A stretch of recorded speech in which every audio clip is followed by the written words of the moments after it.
آئندہ مالی سال کے لیے دفاعی بجٹ میں اضافہ تجویز کیا گیا ہے۔ دفاع کے لیے آئندہ مالی سال 1402 ارب روپے مختص کرنے کی تجویز ہے۔ وفاقی بجٹ کی دستاویز ڈان نیوز کو موصول ہو گئیں۔ کل ترقیاتی بجٹ کا حجم 1415 ارب روپے کے لگ بھگ ہوگا۔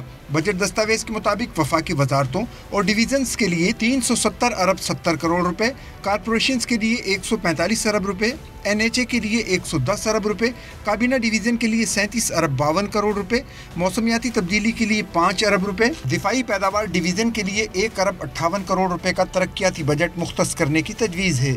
وزارت خزانہ کے ترقیاتی منصوبوں کے لیے 50 ارب 47 کروڑ روپے مختص کرنے کی تجویز دی گئی ہے۔ آئندہ مالی سال کے لیے اقتصادی ترقی کا ہدف 2.3% مقرر کرنے کی تجویز ہے۔ مہنگائی کا ہدف 6.5% تجویز کیا گیا ہے۔ دستاویز کے مطابق مالی سال 2020-21 کے لیے ترقی کا ہدف 2.3% تجویز کیا گیا ہے۔ زراعت کے شعبے کی مجموعی ترقی کا ہدف 2.9 مقرر کرنے کی تجویز ہے۔